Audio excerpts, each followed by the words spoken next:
So, time for wheel studs. So I already bought these ARP extended studs. Got them over here. I had these for a while. We put them in on the back. We never installed them on the front. So we got that. And we got this little thing. This is it's got a taper and a bearing inside. So this is for installing the studs. That'll make that job easier.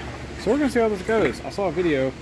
Basically, you just take the wheel and the caliper off in that bracket, and you literally just hammer this and knock the stud out. So these have been in the car for 20 years. We'll see if that actually works. But here goes nothing. Alright, that wasn't that bad. We got one out. This is probably, don't know if this will make it in the video, but we're going to try to knock one of these out while filming with my other hand. Let's see what happens. Also, I don't have a mini sledge. I just got like a little ball peen hammer.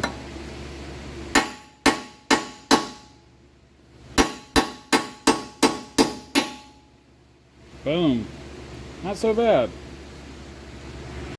Yeah, so one thing to keep in mind, if you ever want to reuse a bolt that you're having to remove, so this works on like an axle, if you gotta like hit, say you had an axle here and you're trying to tap it out, you put the nut back on the stud when you hit it, you won't damage the threads. Now these studs, I'm probably throwing them away, but this is just good practice. I'm only doing this in case when I pull all the studs that for some reason my aftermarket studs don't fit, and I have to reinstall these, at least I won't ever ruin them.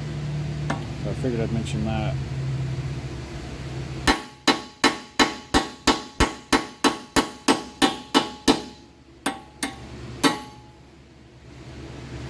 Cool, so we got the studs out. We should be ready to put the new ones in, but this flange is all rusty. So we're gonna clean that up before we put this back together. Just to make it look a little better and, you know, keep the wheel flat up against the flange.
Alright, I'll show you how to put a stud in. These are actually pretty easy if you got the right tools, and it kind of sucks if you don't. Basically, we just throw the stud on. I have this little tool. This is only 20 bucks on Amazon. So it's basically, it's got a taper and it's got a bearing so this can spin. And this is super great. It makes it a lot easier. So that cuts down on the friction a bunch. So what we're going to do is just take a lug nut, install this.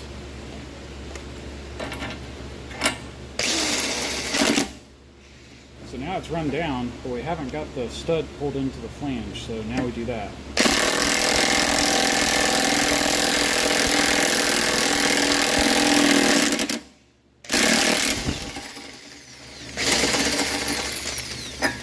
There we go. And just like that, wheel studs. Pretty easy that took. And it took longer to take the wheel off and the caliper and the little bracket, all this stuff down here. Yeah, it took longer to take that off than it did to actually remove and install the new studs. So yeah, pretty easy upgrade. Oh, LOL. So, like we just saw, we got the wheel on. I think we're missing something. Now, admittedly, brakes slow you down and I'm trying to build a fast car, but I think we're going to need this anyway. Alright, we decided to put the brakes on anyway. We also took the wire wheel and just kind of went over the rotor and knocked all the loose rust off. It's not perfect, but it looks a lot better than before. And then I noticed the brake pads are wearing unevenly, and so I need to replace all the brakes, and I don't think I'm going to do that. I think I'm just going to buy some aftermarket brakes and put that on here. So if y'all got some recommendations for that, let me know. I know that, I think it's like Flying Miata, and there's got to be more than them that make big brake kits, but I want to make sure I get a good one. Well engineered, a safe kit, you know, the biggest brakes possible and all that. So if y'all know of something, let me know. But for now, we're just going to clean these parts up and run them.